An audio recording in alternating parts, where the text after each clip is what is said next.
শ্বশুরের টাকা সে নাকি নেবে না। বেশি ভালো সাজতে গেছে বুঝলে, দুবেলা খেতে পায় না, তার আবার ফুটানি। শ্বশুরের টাকা নিলে কি জাত যাবে? কুসুম, তুই চিন্তা করিস না। তোর যদি মনে হয় মনোজের সাথে সংসার করবি না, তাহলে দরকার নেই। দরকার হলে এখন থেকে আমাদের এখানে থাকবি। আমরা তো মাত্র দুজন মানুষ, তুই থাকলে বরং আমাদের ভালোই লাগবে।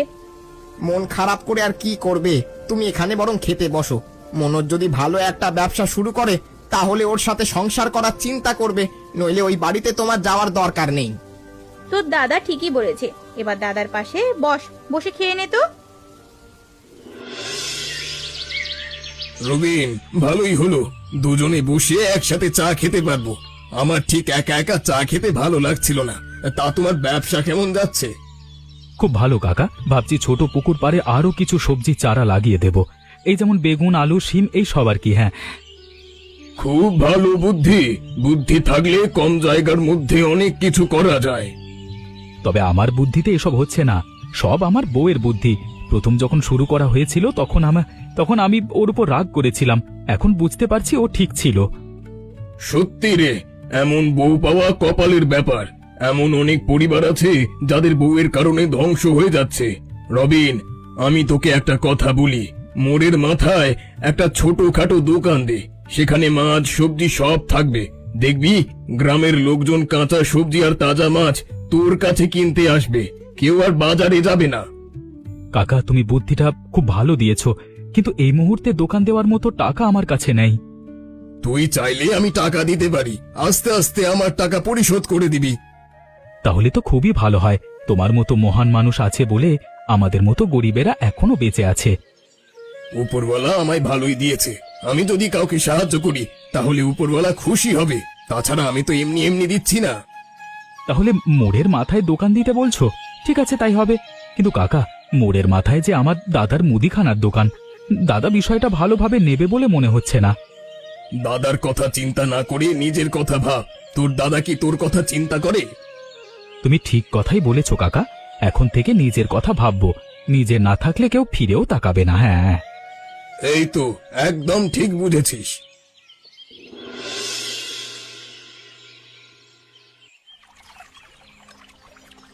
আমাকে এখানে আসতে বলে তুমি দেরি করে আসলে। 1 ঘন্টা ধরে আমি তোমার জন্য অপেক্ষা করছি। এখন বলো, কি জন্য আমাকে দেখা করতে বলেছিলে? আমি তোমাকে নিতে এসেছি, তুমি আমার সাথে বাড়ি চলো। দেখো কুসুম, এখন আমার কিছু নেই, এটা ঠিক, কিন্তু আমি একদিন অনেক কিছু করব। তুমি একবার আমার উপর ভরসা করে আমার সাথে চলো। কি করে ভাবলে আমি তোমার সাথে যাব? তোমার মতো ভিখিরির সাথে আমি একদিনও থাকতে চাই না। বাবা তোমাকে টাকা দিতে চেয়েছিল, কিন্তু তুমি টাকা নাওনি। শ্বশুরের কাছ থেকে টাকা নিব এই ধরনের মানসিকতা আমার নেই। আমি নিজে কিছু করতে চাই। আমি গরিব, তবে এমন তো না যে তোমাকে 2 বেলা খেতে দিতে পারবো না। তোমার মতো ছেলের সাথে বাবা কি দেখেছে আমার বিয়ে দিয়েছিল? তুমি এখন যাও তো এখান থেকে। তোমার সাথে আমার একদম কথা বলতে ইচ্ছে করছে না। তুমি ভুল করছো, আমাকে এভাবে ফিরিয়ে দিও না।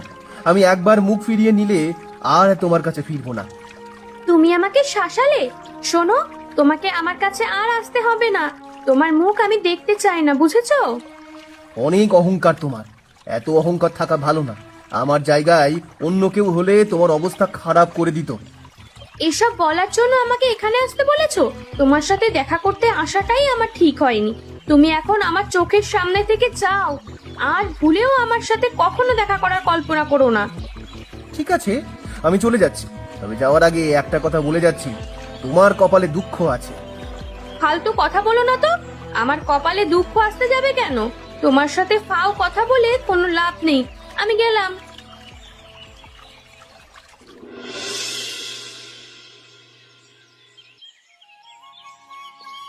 রান্নাঘরে মাছ আর সবজি চাষ করে এত লাভবান হব ভাবতেই পারিনি। মাছ চাষ করার পাশাপাশি বেগুন, আলু, পটল, লাউ, কুমড়ো, লাল শাক সব কিছু চাষ করতে পারছি। তবে মহেশ কাকা সাহায্য না করলে দোকানটা দেওয়া সম্ভবই হতো না। কাকার অবদান ভুলতে পারবো না কখনো। ব্যবসা খুব ভালোই হচ্ছে, তাই তো? আর এদিকে আমার দোকানে একটা খদ্দেরও আসে না। তোমার এখানে দোকান দেওয়ার পর থেকে আমার ব্যবসাটা জলে পড়েছে। আপনার ব্যবসা জলে পড়লে আমরা কি করব? আর আমাদের জন্য জলে পড়বে কেন? আমরা তো সবজি আর মাছের ব্যবসা করি, আর আপনার তো মুদিখানার দোকান। আমি এত কিছু বুঝি না। আমার কথা হলো তোমাদের দোকান এখানে থাকবে না। 2 দিন সময় দিলাম, এই 2 দিনের মধ্যেই দোকান সরাতে হবে, নইলে আমি তোমাদের দোকান ভেঙে দেব। আমাদের মতো ছোটখাটো ব্যবসায়ীর দোকান আপনি কেন ভাঙতে যাবেন দাদা? আপনি একজন বড় ব্যবসায়ী, আমাদের সাথে হিংসে করা আপনার মানায় না। ভুলে যেও না, তুমি আমার ছোট ভাইয়ের বউ। আমার সামনে মাথা নিচু করে কথা বলো। আপনার ছোট ভাইকে কোনোদিন ভাই বলে পরিচয় দেন? আজকে হঠাৎ ছোট ভাইয়ের কথা বললেন। দাদা তুমি, নীলিমা দাদাকে বসতে দাও। দাদা, আমার দোকানে এসেছো, কিছু না খেয়ে যাবে না?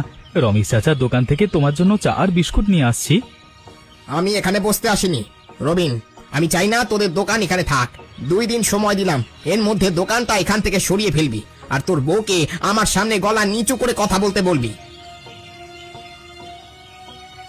বললেই হলো, আমরা এখান থেকে দোকান সরাবো না, দেখি কি করতে পারো। দাদা কেন যে আমাদের দেখতে পারে না কিছুই বুঝতে পারি না।